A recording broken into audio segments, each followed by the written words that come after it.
출애굽기 27장에서 38장까지의 내용입니다. 27장입니다. 번제단, 성막의 뜰, 등불 관리에 대한 내용입니다. 등불은 감람으로 짠 순수한 기름을 사용해야 하고 하나님 앞에서 끊이지 않게 관리해야 합니다. 28장입니다. 아론과 그의 아들들을 위한 제사장의 옷에 대한 내용입니다. 제사장을 위한 옷에는 흉패, 에봇, 겉옷, 반포 속옷, 관, 띠가 있습니다. 먼저 대제사장은 속바지를 입고 속옷을 입은 후 띠를 두르고 관을 씁니다. 그리고 석류와 금방울이 달린 겉옷을 입고 그 위에 에봇을 입습니다. 그 위에 흉패를 입고 머리에 금패를 씁니다. 나머지 제사장들은 옷이 조금 더 간단합니다. 속바지를 입고 속옷을 입은 후에 띠를 맵니다. 그리고 머리에 관을 씁니다. 29장입니다. 이제부터 아론과 그의 아들들을 제사장으로 삼아 그 역할을 감당하게 합니다. 아론과 그의 아들들을 회막문으로 데려다가 물로 씻기고 옷을 입힙니다. 그리고 그들을 위해 제사를 드린 후 제사장의 직분을 위임합니다. 30장입니다. 분향단, 성소에 드릴 속전, 놋 물두멍, 거룩한 향기름과 향에 대한 내용이 나오는데요. 먼저 분향단은 성소 안 휘장 앞에 둡니다. 아론이 아침 저녁마다 등불을 손질하고 켤 때에 이 향을 피워야 합니다. 이 향이 끊어져서는 안 되고 다른 향을 피워서도 안 됩니다. 다음은 속전에 대한 내용입니다. 이스라엘 자손의 수요를 조사할 때 조사받은 각 사람은 자기의 생명의 속전을 여호와께 드려야 합니다. 그들의 숫자를 계수할 때 그들 중에 질병이 없게 하기 위함입니다. 각 사람은 성소의 세겔로 반 세겔을 내야 합니다. 한 세겔이 20게라이니 반 세겔은 10게라가 됩니다. 여기서 세겔은 무게단위이고 20게라는 약 12g입니다. 즉 이스라엘 백성들은 생명의 속전으로 한 명당 은 6g씩을 드렸다는 말입니다. 부자라고 해서 더 내서도 안 되고 가난한 자라고 해서 덜 내서도 안 됩니다. 이렇게 모은 속전은 회막 봉사에 쓰였습니다. 다음은 놋 물두멍에 대한 내용입니다. 아론과 그의 아들들이 수족을 씻는 놋 물두멍은 회막과 제단 사이에 두고 그 속에 물을 담아야 합니다. 회막에 들어갈 때에도 수족을 씻고 제단에 화제를 드릴 때도 수족을 씻어야 합니다. 다음은 거룩한 관유와 향에 대한 내용입니다. 거룩한 향기름은 모략, 육개, 창포, 계피, 감람 기름을 섞어서 만듭니다. 이것으로 모든 성물들 그리고 아론과 그의 아들들에게 발라 거룩하게 구별해야 합니다. 단, 다른 사람들이 함부로 이것을 만들거나 다른 사람들에게 부어서는 안 됩니다. 하나님께서는 소합향과 나감향과 풍자향의 향품을 가져다가 유향에 섞어서 향을 만든 후 회막 안 증거계 앞에 두라고 하십니다. 이것 역시도 다른 사람들이 함부로 만들어서는 안 됩니다. 31장입니다. 하나님께서는 브살렐과 오홀리압에게 하나님의 영을 충만하게 하셔서 이러한 물건들을 만들도록 하십니다.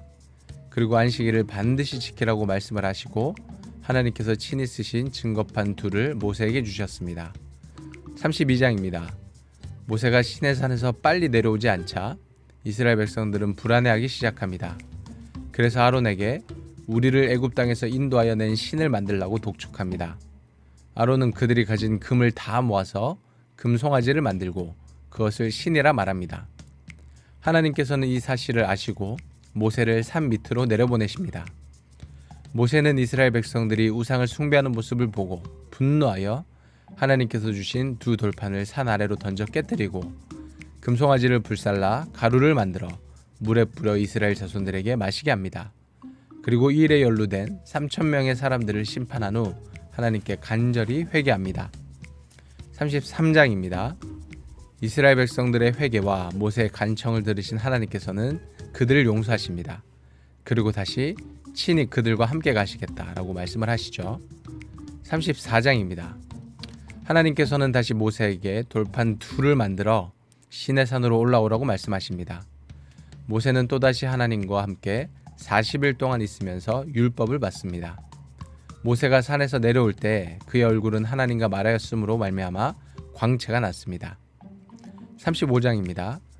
본격적으로 하나님께서 말씀하신 성막을 제작합니다. 먼저 모세는 안식일의 규례에 대해서 이야기를 하고 이스라엘 백성들로 하여금 자원하여 성막 제작에 필요한 물건들을 하나님께 드리게 합니다. 36장입니다. 모세가 부살렐과 올리압 및 하나님께서 지혜와 총명을 주셔서 마음이 지혜로운 사람들을 불러 모아 성막 제작에 필요한 물건들을 줍니다. 그리고 성막에 필요한 모든 것을 만들라고 하죠. 여기서 참 놀라운 것은 사람들이 자원하는 마음으로 성막 제작을 위해 예물을 가져왔는데 그 예물이 너무 많았다는 것입니다. 모세가 백성들에게 이제 충분하니까 그만 가져오라고 할 정도였습니다. 그리고 이제 본격적으로 성막을 제작하는 내용이 나옵니다. 37장입니다. 언약궤, 진설병상, 진설병상 위의 기구들, 등잔대, 분향단, 관유와 정결한 향을 만드는 내용이 나옵니다. 38장입니다. 번제단, 물두멍, 성막의 뜰을 만드는 내용입니다. 성막을 만든 비용을 모두 계산해보니 금은 성소의 세겔로 29달란트와 730세겔, 그리고 은은 성소의 세겔로 100달란트와 1775세겔, 그리고 놋은 70달란트와 2400세겔이었습니다. 여기서 1달란트는 35kg 정도가 되고요. 1세겔은 12g 정도가 됩니다. 오늘의 말씀을 정리하도록 하겠습니다. 이와 같이 하나님께서는 매우 상세하게 성막과 성물들을 어떻게 만들어야 하는지를 이스라엘 백성들에게 알려주고 계십니다. 그리고 이스라엘 백성들도 그 명령에 따라 성실하게 모든 물건들을 만들었습니다. 우리가 눈여겨보아야 하는 부분은 이러한 일을 할 때 이스라엘 백성들의 자세입니다. 먼저 이스라엘 백성들은 그 누구도 억지로 하지 않았고 자원하는 마음으로 예물을 가져와서 하나님의 일에 동참했습니다. 다음으로 이스라엘 백성들은 자신의 생각대로가 아니라 하나님께서 말씀하신 그대로 성막의 모든 물건들을 제작했습니다. 이것이 바로 하나님을 따르는 우리에게 요구되는 자세입니다. 우리는 기쁨과 자원하는 마음으로 그리고 하나님께서 말씀하신 그대로 순종하는 삶을 살아야 합니다. 마지못해 억지로 하거나 내 마음대로 하나님의 말씀을 바꾸어서 순종하는 것을 하나님께서는 기뻐하시지 않으십니다. 자, 이러한 내용을 기억하시면서 오늘의 말씀을 읽어보도록 하겠습니다.